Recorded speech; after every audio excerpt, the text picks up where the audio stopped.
For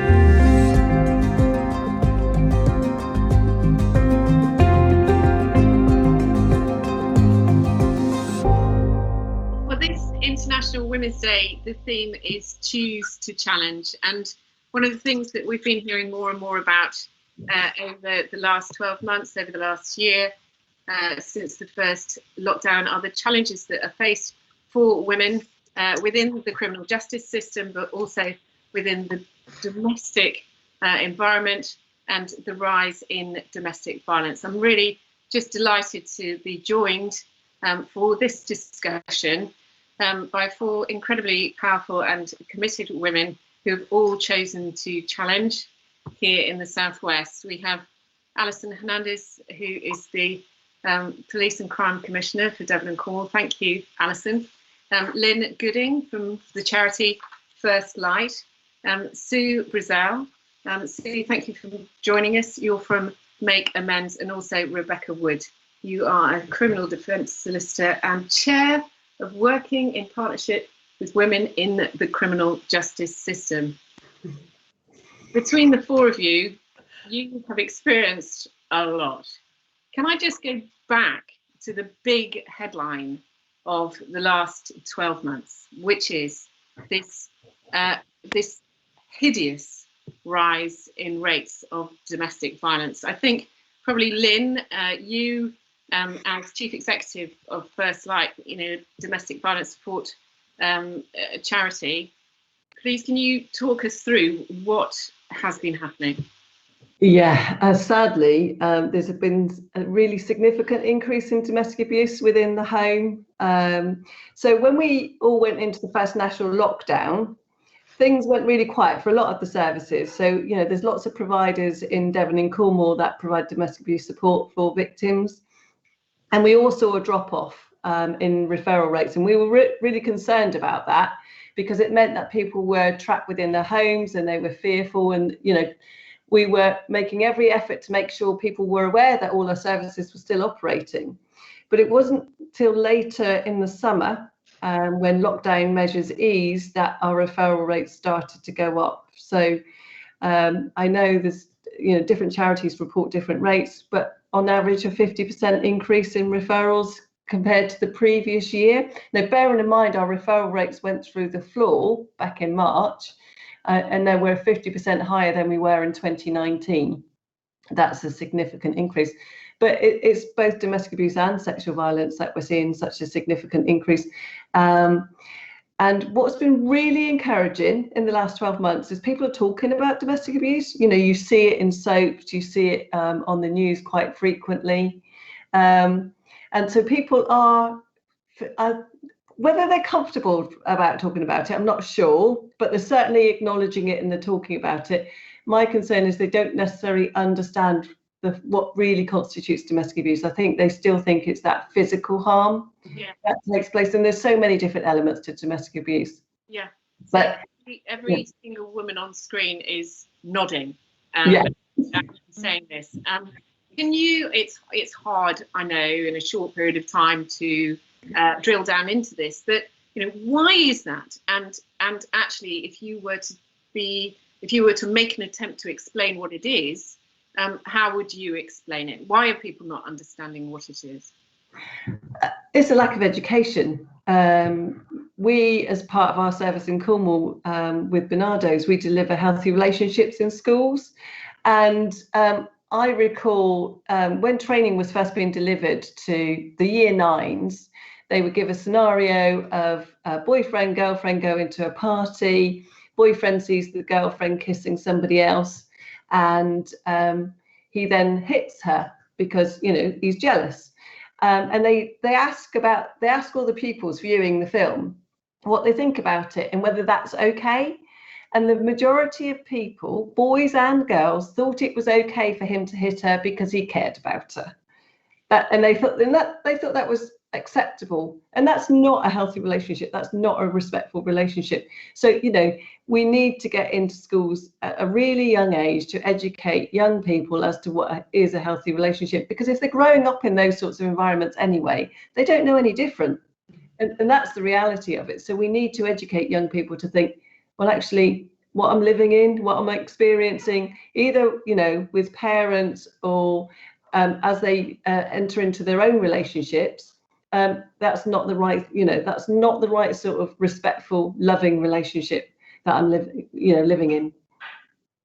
So how do you actually combat this in a sort of joined up way? I mean, Alison, you know, I know that you know, this is a really hot topic for you, but particularly accessing those support services for victims. How do we get from victim to report, to recognizing, to reporting, to supporting? Well, you know, if we had the answer to that, we'd have cracked it by now, because we've been working on this for years. You know, I think the challenge we've got is, you know, and it's even from my own personal experience, and I'm educated in domestic abuse, and I didn't know I was in a domestic abusive relationship. And I think there's something around, you know, that's your normal, and it's really difficult to help people see that what they're in is in difficulty. So I think there is actually a need to also reach out to the perpetrators, which I think will help. A lot of the problems we've got, and especially around women who don't want to report to the police, they don't want to get what they see as their loved one into trouble. So we've got to respect the fact that because they believe that they love them, that they don't want to come forward to seek help. But we need to make sure that some of those perpetrators want to come forward and seek help. And I think the government have given us some money this year. We got nearly £500,000 off the government to do some perpetrator work. And there's just been announced in the budget as well today of £19 million for domestic abuse nationally, and some of that's for perpetrators. And that is a totally untouched market unless they've been through the criminal justice system and on probation. When they're on probation, they might get some help. But why are we leaving it so late for people to reach out? Because do you know what? Even some of the perpetrators don't know they're doing it, and they don't realise what the consequences of what they're doing is to their loved one. Can I go back to you, because it's interesting what Alison says about the consequences of what they're doing to their loved one. People still understand that concept of if you hit somebody, you will see it. But there's far more to it than that with domestic abuse, isn't there, and domestic violence, and the statistics that are there, and obviously have changed over the last 12 months, is that, you know, 1 in 4 women at some point in their lives will be impacted by some form of domestic abuse. Up until lockdown, 2 women a week were being murdered by their partners or ex-partners, and 10 women a week were committing suicide because of domestic abuse.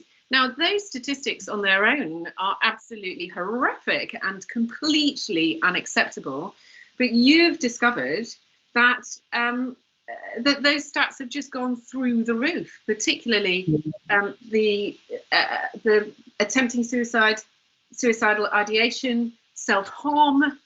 Talk me through that. This isn't just what you can see, is it? No, not by any stretch of the imagination. So on average, we're getting 18 clients a month reporting attempting suicide, suicidal ideation or self-harming. You know, and that's just in our service. So you multiply that across all the different services that are out there. That's a really scary figure. But what's even more scary is the fact that those women are really struggling. They need help and support. And services like ours try really hard to help support them. But accessing statutory mental health services is really difficult at the moment. So you'd think that somebody who attempted suicide would be able to access statutory mental health support. And this isn't just adults, we're talking about children as well, attempting suicide.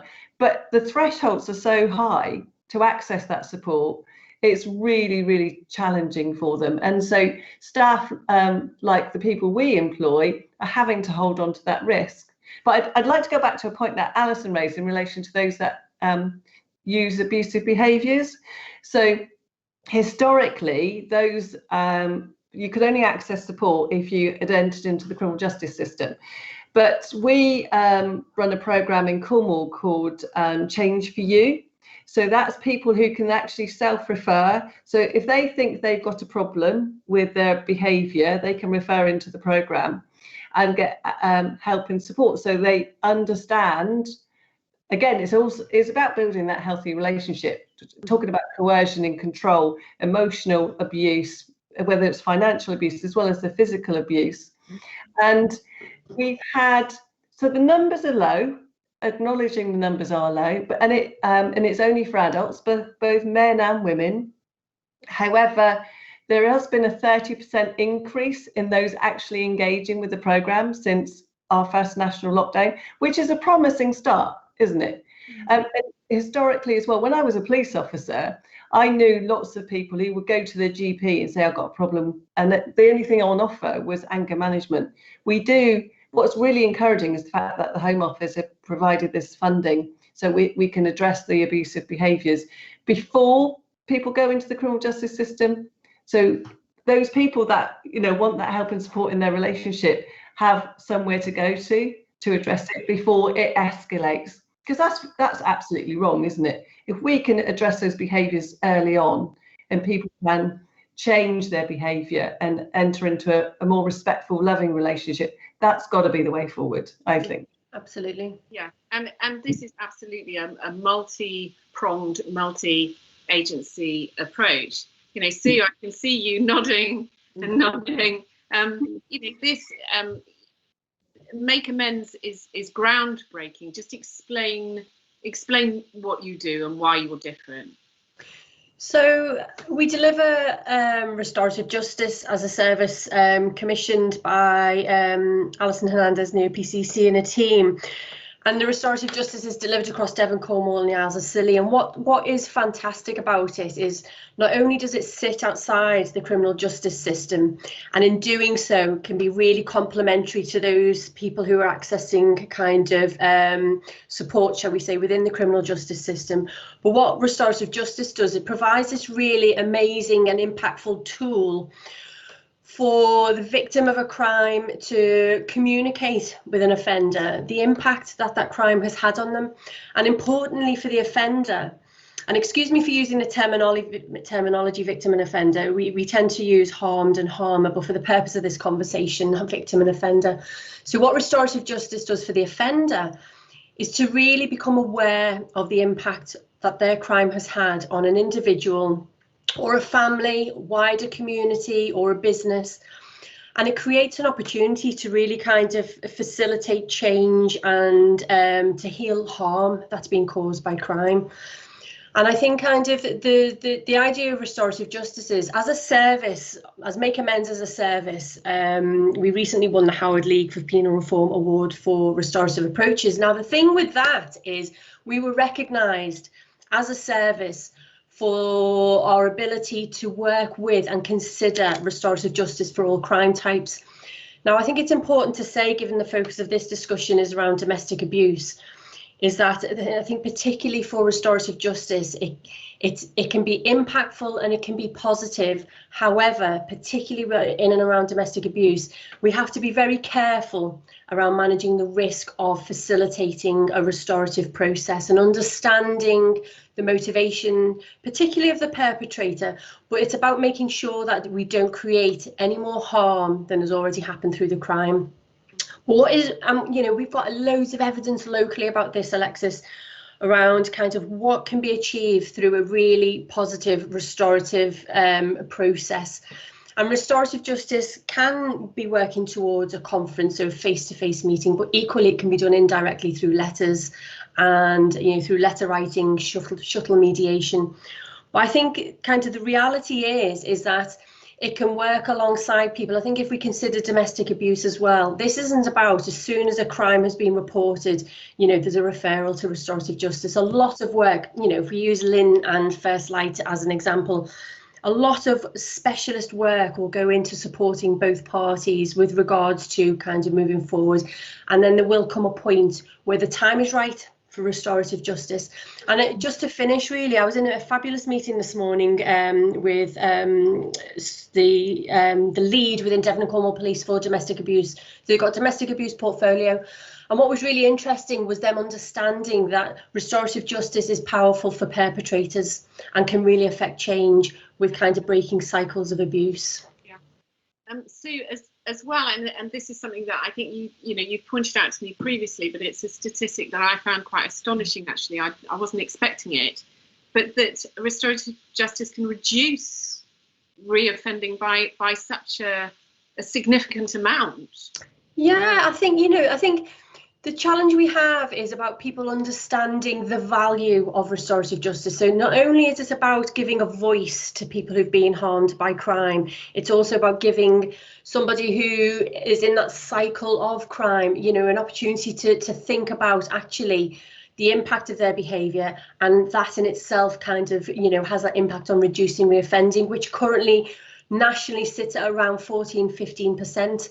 But when we think about the cost saving, I think it sort of is something for every pound spent on restorative justice, there's a cost saving of about £9 to £10, within kind of, the criminal justice system. So it's quite huge and significant in its own right, really. I mean, and sometimes, the financial bottom line is the bottom line, isn't it? I mean, if you're making arguments like this, they're very real. It's with the natural flow of this conversation is into the moment when actually women do end up getting involved in the criminal justice system. And so Rebecca, I'm going to come to you. There are massive gender disparities there. Are there that you're dealing with all the time, that people I don't think, I've had conversations with you, I just don't think that people are aware of them. Can you just talk us through some of the these conversations that you and I have? I found it quite shocking, some of the things that you've told me. Yeah, absolutely. I mean, we have to face facts. There is absolutely a gender difference when it comes to the criminal justice system. So we're either talking about the types of offences that generally women commit. So women tend to be in prison or convicted in relation to substance misuse, perhaps theft, emotionally led offences, and that tends to be why women end up in prison, whereas men, obviously, they're more linked to violent offences, more so than women are. I think that when it comes to how we present women, how we deal with women, for want of a better word, I think that there needs to be quite a lot of focus on that trauma-informed approach, and that's across all agencies as well. I know that I've given you examples before, Alexis, of how women are dealt with by the police, how they're dealt with at court, really inappropriately, and I mean that by the use of language, labelling women as problematic or as being complex, and not meaning that in a very helpful way. And I think that there is such a difference that will then have a significant impact on reoffending rates, where that woman is going afterwards. So when I'm talking about a trauma-informed approach, I know that I've discussed this with you before, but the figure was that there was 85% of women at Eastwood Park, so that our local prison in Gloucestershire, they have disclosed that they've suffered some form of sexual, physical or emotional abuse, either as a child and or as an adult. Yeah, it's a massive and headline figure, because it's so obvious that they are simultaneously victim and perpetrator. And this is there is a massive gender bias here. This is not something that you get elsewhere, and that number, that 85%, and that's what's been disclosed. We've got to assume that's a higher figure, because that's women who are comfortable or strong enough, I suppose, to disclose that and to say, this is what I've been through. So we've got to make an assumption, I think, that it's actually a much higher figure than that. But also the cascade effect of putting women in prison is thus. Tell me. Well, I mean, we've got the revolving door, haven't we? So the fact is that reoffending rates for women who've come out of prison are substantially higher than reoffending rates for women who are given community orders or alternative penalties. So when women can live out a sentence in the community, have that help, support and also punishment from a community order of some sort, then that is far more effective. And if we're going to go back down to that bottom dollar, it's financially better, because when we've got a woman in prison every year, she's in prison, it costs around £55,000. So we've got to think about that and the impact again on that revolving door of just going back in again, partly because there's not always that help once she's come out of prison. Yeah, there's an accommodation issue there straight away. I certainly know of instances when women have left HMP Eastwood Park, and on the door as they are leaving, there are perpetrators waiting to pick up women who they don't know. They just know that they come out in their tracksuit and they've got their HMP bag with them, and the cycle will start again. so they've got a bag and they've got 46 quid and they've got nowhere to go. But moreover, if you're in the southwest and you're, say, sentenced at Truro Crown Court, yeah, the nearest place that you're going to be sent to is 354 miles round trip. Yeah. Away. The nearest prison for women in the southwest is in Gloucestershire. Yeah. How are they going to keep families together? How is a life going to be recovered if you're sent that far away? Yeah, we know the impact as well. If women are in prison, they've got children that are on the outside, that they can't see their children, they can't see their families, they can't have those communal connections that would then support that transfer back into the community, and also to help with their mental health whilst they are in custody, because the figures are that it's about women are 5% of the total population of prisoners, but they make up 19% of people who self-harm. So that's quite a chunky figure, I'd say, that, women in terms of their self-harm whilst they're in custody is very significant. Yeah. And their mental health and their deterioration. But I have to say, that's not because of prison. That's not because necessarily the prison has caused that. I would expect certainly that women have entered the criminal justice system having gone through some mental health concerns. And they haven't just turned up in prison and that's just unfolded. It's been made worse, Yes, certainly, but mental health and the types of offences, like I say, that women are arrested for and convicted of are largely emotionally driven and mental health driven. So it seems to me, we've outlined over the last half an hour many of the problems that there are. Where do we look for the solutions? There are clear gender challenges here with victims, perpetrators, the criminal justice system. Alison, over to you. For starters, how do we properly access support for domestic abuse victims? What do we do for the kids of these households? I know that you are heavily involved with Operation Encompass. It's not a magic wand, but it is an amazing pilot project. Maybe that's the answer. Can you talk us through that for people who don't know? There's an awful lot of work going on in this space, a plethora of it. And the thing is, it's not touching the results. Let's be really frank. We've talked about it increasing during COVID, but it's always been, it hasn't reduced. It's not like all the efforts that we've put in over the last 10 years has reduced domestic abuse.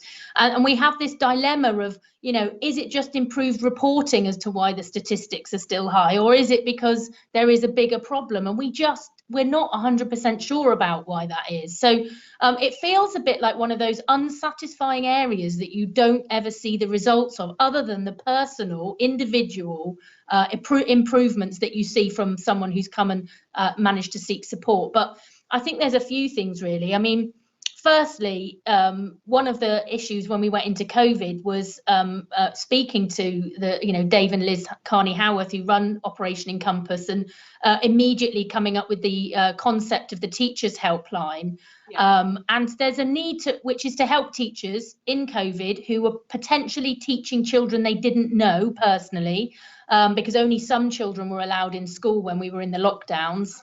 And it's straight to a psychologist at the end of a phone to help a teacher better deal with a child that has had that Operation Encompass phone call in the morning, which is basically the police ring the schools, all the schools across Devon and Cornwall, before 9 o'clock in the mornings to let them know which children have been a witness or victim of a domestic incident the night before. And that connection with the school enables the school to take some positive action around supporting that child. Because, boy, it's amazing they've turned up for school the next day. Let's start with that. So that's that connection with schools, but actually the teachers helpline was really helped make sure teachers were able to support them better as well. So that's just one little aspect of the work that's been going on. I think the fact that we opened up a 24/7 victim support phone line and web chat that victim support delivers on our behalf. And again, we set that up in COVID, but the government have funded this for the whole country up until the end of March. So we found as soon as we opened that up, we actually got a lot of people come forward who had history of it. So it wasn't happening to them right now, but that contemplation in lockdown brought things forward. And so they've reached out for help to get to that 24/7 web chat, which I think is invaluable for victims who may not have privacy in the home to ever be able to call. But if you can go to the toilet with your phone and web chat with somebody to get some immediate emotional support, I think that's a step in the right direction. Alison, are these pilot projects that are being run in the Southwest things that they're kind of testing on our peninsula? Well, Operation Encompass, the teachers helpline, we just did that for Devon and Cornwall, but the government have funded that for the whole country throughout COVID till the end of March. And the victim support 24/7 we purchased in COVID, and they're running that for the whole country as well now till the end of March. So we're actually quite innovative in trying to do things quickly. And I think partnership working and teamwork is our success across the whole of Devon and Cornwall, isn't it? We know each other. Relationships is how it works. We're surrounded by sea on three sides, one way to go for help. So if we don't help each other, we're not going to get very far. And I think that's part of our success here. But what I just wanted to give you a very quick story about when I visited Eastwood Park a few years ago and met Jadine. And she was telling me that she'd been in and out of prison quite a lot. It was drug related. And every time she leaves homeless. And so she ends up going back to exactly what she was doing before she came into prison, getting involved with the wrong crowd, and ends up getting back in prison. And she told me she was due out in a few months. And she says, I haven't got anywhere to go. And I said, well, they'll help you, won't you? They'll help you find somewhere to go, won't they, when you leave? Because we've got no bail hostels for women in the Southwest, and that's pretty disgusting. There is for men, but there isn't any for the women. So they come out and they literally often have nowhere to go. And literally 6 months later, I saw in the news that she had died from a drugs overdose. And that is my motivation of why I've got involved in and I'm interested in prisons. And that's how me and Rebecca started working together, because I chair the Criminal Justice Board, and we've got women as a priority to try and address some of these really ingrained. And people, I think the public, if we had transparency over what actually happens in the criminal justice system, I think the public would be horrified. Mm-hmm. I'm just going to take that comment. I mean, no bail hostels for women in the Southwest. There are for men. Mm-hmm. Rebecca, I've got to come back to you. Mm-hmm. Just take it from here. What possible explanation could there be for that? To be honest, I'm as dumbfounded as you are, because it's absolutely ridiculous. And like Alison has said, women are coming out of prison. They have nowhere to go. What options and choice do they have? They are on the streets. And that's the reality of it. And they've got substance misuse problems. So, of course, we're going to get that revolving door. Part of the strategy for I know it's a mouthful, the Working in Partnership for Women in the Criminal Justice System group under the umbrella of the OPCC, part of that strategy is to get a residential women's centre in place. And that's high up on the agenda, absolutely. And as soon as a bid can be made, I'm sure one will. We need one in Devon and or Cornwall, or filter around as much as possible, as much as budgets will allow. And I'm staring straight at Alison when I say that. But absolutely, residential women's centre is high up on the agenda. How can it not be? Let alone the fact that the prison is so far away. Part of the residential women's centre will be a holistic approach. It will be not only about a house or housing women, it will be about addressing the substance misuse, addressing those mental health issues, and having that trauma-informed approach, so that we're not having that revolving door. And by that I mean back into the criminal justice system at all. So it's about getting people while you can, or getting women while you can, and making the most of what's on offer. This is the whole concept, isn't it, of going back upstream and working while you're running so many dead fish in the pond. I mean, Yeah. it seems just in this half-hour conversation, we're joining up the dots, aren't we? You know, if we've got 85% of women are saying that, you know, they're in prison and they had been sexually or physically or emotionally abused, and then people are saying, oh, surprise, surprise, they're self-medicating on drugs and alcohol, and then, oh, surprise, surprise, they're kicked out with just one, you know, measly bag and 46 quid and a load of predators are waiting at the front door. What do people expect is going to happen? And then there are no bail hospitals, and, you know, there are no residential women's centres, and that doesn't even start to discuss why they're feeling they can't report in the first place, or what happens to their families and their networks when they are removed from that situation. It feels to me like it's a massive cascade of disaster after disaster, and if you fall into one little part of it, you're going to end up at the end of it. How do we break that? Can I just make two observations, really? If one is, when we did a priority setting exercise for the Criminal Justice Board, and all of the stakeholders involved, so the CPS, the Crown Prosecution Service, the prisons, the courts, all the sort of professionals who work in that arena, and it was like, what do you think we should be focused on, and who do you know needs the most help? And women weren't identified as a priority or even noticed as having a problem. And if it wasn't, I have to give a shout out to Anne Proctor, who actually worked in probation at the time, who pushed and said, I can't believe nobody's mentioned women.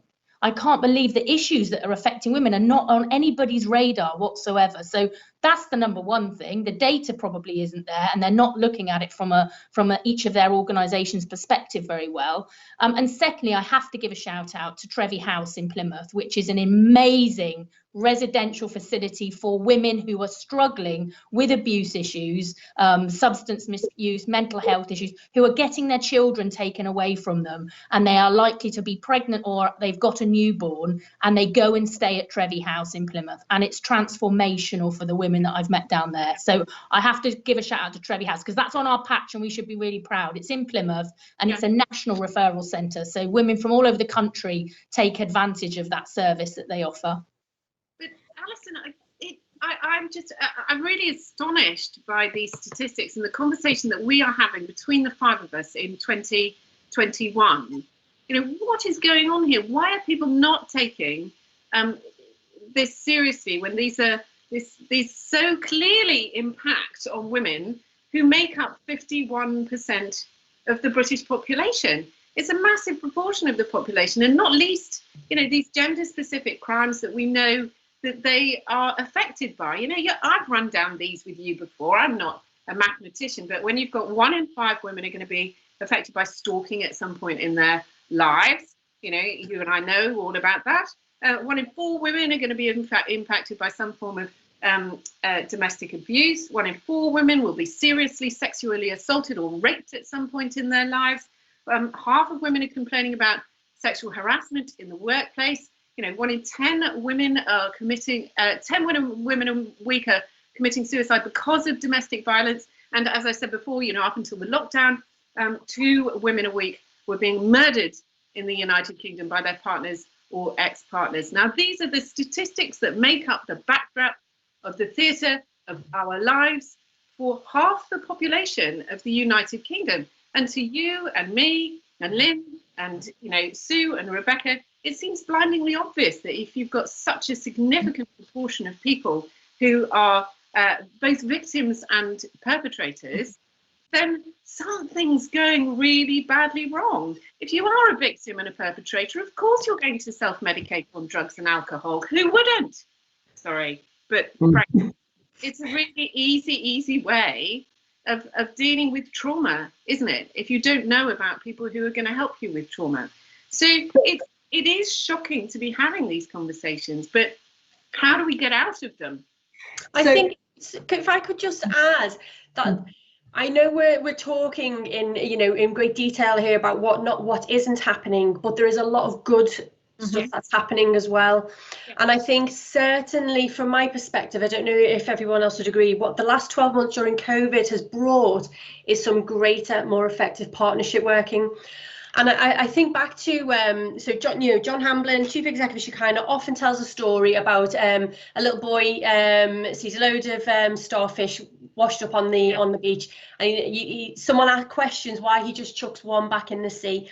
And I think that's what we're all doing. We're all chucking that one starfish back in the sea, but collectively we're kind of, there's more entering the sea. But I think kind of the big bit is around the less silo working we do and the more kind of collective models that we have, such as Rebecca said about, kind of like a women's centre, and looking at this bit about from start to finish, one service almost, as opposed to women in particular being pushed from pillar to post, different services, knowing what to access, having to meet eligibility criteria, and all the rest of it. And I just think, certainly from our service perspective, when we're speaking to people who are responsible for crime, who've also historically been the victim of crime and abuse, in particular, we think actually there should be more services who are kind of working kind of more from a prevent, or more, I guess, more injection of cash, more funding from a prevention perspective. But I think I just wanted to kind of reflect on the fact that there's some really positive working going on. A lot more can happen, but I just felt it was important to share that as well, really. Yeah, I mean, I can, I completely concur with you, Sue. And you may not know, some people know, but I've sort of worked peripherally with the criminal justice system over the last 10 years, and the successes that I have seen within that have consistently been when people from all sorts of different agencies work collectively together. They bring their skills and their expertise and they bring them all into one place and become an amazing team. With what we're discussing today, I mean, we can't go on that much longer, because otherwise we'll be going all night. But what I'd like to do in these sort of last 10 minutes really is to give you all an opportunity to, for us to brainstorm in a way. Not me, I'm not as brainy as Scott, but if I could, if I could give you all the money, if we could have a crazy idea, if you could have the teams that you wanted and there was no limit to your imagination, what would each of you have as the top takeaway change that you would like to see introduced to combat, which is something which is complicated, it's definitely gender specific, but it has more arms than an octopus, and needs a lot of people working together. I mean, Alison, what would be your top takeaway? I'd like to share with you the ones we've already got in place that we've set up since I've been in office, which I think will be ending on a bit more of an uplifting note, that there are efforts going around trying to tackle this. So one of the things that's been introduced is the mental health treatment requirement, which you can get as an order through the court, and that's been particularly helping women. So we had an objective of not unnecessarily sending people who are mentally unwell through the criminal justice system. So we were getting that, people who are unwell often don't get the support they need to actually have a good case and take themselves forward. So the mental health treatment requirement is piloted in Plymouth. It's upheld as a one of the 10 national pilots, but we're upheld as the best in the country. And we're looking to roll that out across Devon and Cornwall to all the courts. So I think that's a really positive thing to stop women. I've particularly found it useful. Women have particularly found it, but it stopped women unnecessarily who are mentally unwell going into prison. The other thing that I've introduced is the deferred caution and deferred charge scheme. So when a woman does get into the awareness of the policing environment, and this is for men as well, but it's particularly helped women as a cohort, they can have their charge or their caution deferred for a period of 4 months while they carry out treatment or support and other things that we might do with them to help them. And if they complete that, then they don't get the caution or the charge at the end. And if they don't complete that, then they do. So there's actually opportunities to try and stop people unnecessarily going through the criminal justice system. And I think for me, one of the ladies were the first women that went through it, who had a public order offence because she was escaping a house after she was being beaten up by the children of her partner. and she was shouting in the street, and her neighbours were telling her to go inside and go away. The police turned up and arrested her for a public order offence, and it turned out this is what had happened. And the fact that she went through the Pathfinder scheme, as it's called, she got a deferred caution, and she went through 4 months of sofa surfing so she didn't go home, and managed to get the partner kicked out the house. She then also, while she was in that 4 months, managed to get herself a job in a care home helping troubled young people, which if she had got the caution, she wouldn't have been able to have done that job. And she completed her 4-month contract. She didn't get it. And she said at the end, I said, oh, I'm really pleased we've been able to help you. And you said, no, I've been able to do this myself because I was given the opportunity. And that's what we see this as opportunities for people to turn their lives around. And it's not always bad news getting in contact with the police. It's not always bad news. Sometimes you need the police intervention to change and turn your life around. Yeah. Lynn, I'm gonna move straight to you after that. Yeah. Because you've had experience on both sides. You're a former police officer yourself, and now you're absolutely front line on this. So for me, it's about continuing the conversation. It's about that early intervention, education, prevention. And so healthy relationships exist in schools, but it needs to be mandatory. So every school needs to deliver it, and it needs skilled, qualified people delivering the training, not just using teachers to add to, if you've got a maths teacher or a physics teacher, then also delivering awareness on domestic abuse. You need those specialists going into school, providing the support to children, because it's not just children hearing the messages, it's the teachers as well. And then having that backup support for people. So, and I would take it into primary school.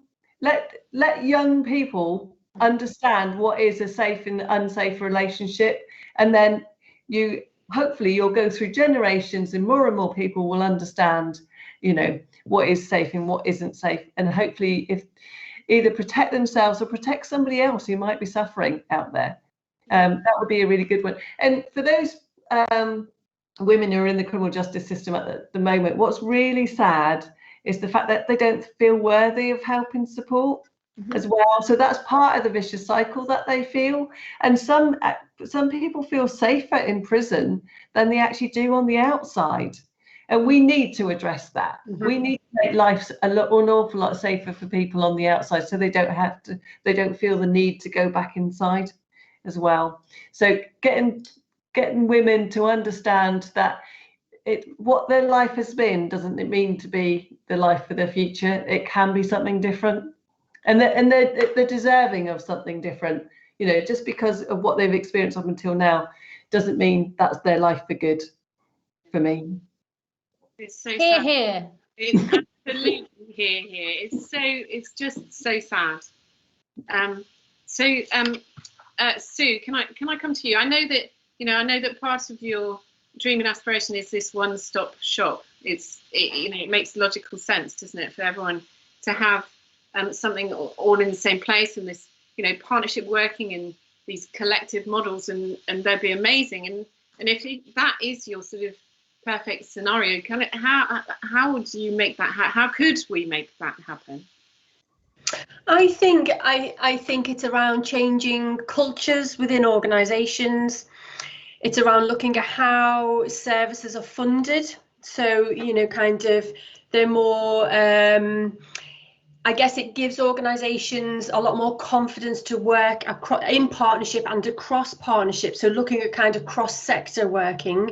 We know if we look at the Alliance in Plymouth, we know that collaboration works. We know it's not easy, but we know it can work. And I guess if we think about women who are in the criminal justice system, there's an element of, and I don't mean to sound twee about this, but making access to services as easy and straightforward as possible. Because when you are living within trauma, and when you are expecting the same level of service from half a dozen different organisations within a 1 week period, let's say, and you're not getting that, all that serves to do is to reinforce what Lynn said earlier around, I'm not good enough to receive a good enough service. So for me, there's this bit about, let's be brave, let's work together. Let's kind of bust some of those myths around, for example, domestic abuse, restorative justice. Change can happen. And I think we just need to be brave about working together and not having the barriers of funding or kind of organisational culture getting in our way. And Rebecca, I've still not really recovered from the things that you've told us this evening about these statistics, these standout statistics. I can barely say it out loud, but no bail hostels for women here in the southwest. This doesn't make any kind of sense. No, it doesn't at all. Obviously, bail hostel, residential women's centre would hugely benefit women in the criminal justice system locally. I have to say that when I'm representing a woman at court, the three main things that tend to come up for, I pretty much say, every woman that I've represented are mental health, definitely, substance misuse generally, or largely, and the last is that trauma-informed approach. So I know, Alexis, when I've spoken with you before, I've given you an example of, even when it comes to trauma-informed policing. So if you have a female who has been, she's been raped by many people, she's been, unfortunately gone through some very sad circumstances. A police officer attends an address because she's having an argument with her father and he can't cope, he can't handle that situation. Police officer arrives and puts his hand on her shoulder to be sympathetic, and nothing more than that at that time. But by doing that, it causes a reaction and she assaults the officer. So when we're in those kind of situations, and I'm using policing as an example, but I mean it absolutely through every part of the criminal justice system, we need to have that trauma-informed approach, because then I think that we perhaps wouldn't be creating those offences. I'm going to say it probably as strongly as that. Some offences could be avoided by the way of that trauma-informed approach. And I think that that's hugely important to avoid women being in the criminal justice system altogether. But I absolutely agree with what Alison and Sue and Lynn have been saying about all the excellent work that there is already out there. It's just about being able to access it. Particularly over the last year, it's just been inaccessible. Thank you so much for that. Finally, sorry, I'm just going to give everyone an opportunity to say one more thing. We are. This is International Women's Day 2021. The theme is Choose to Challenge. The viewers of this will largely be women. I'm going to go round this table, this Zoom, and I'm going to give you the opportunity to talk directly to the people you are trying to reach. And what would be just the key message from each of you to the woman watching this who you are trying to reach out to? Alison, can I start with you? Well, I always say there, but for the grace of God go I. All of these things that we've talked about could happen to any woman. Yeah, this isn't class related, it isn't income related. And I think that, the issue of Lynn saying earlier about being educated, we have to help people hold a mirror up to their own lives and recognise that it can happen to absolutely anyone. And I think that's a really important thing to take away. And friends and family that you probably even tolerate the things that you've seen happen, because that's just how it is. And we need to, get away from that toleration. Okay. Lynn. For me, it's just focusing on what's just been said in relation to the people who are suffering out there at the moment.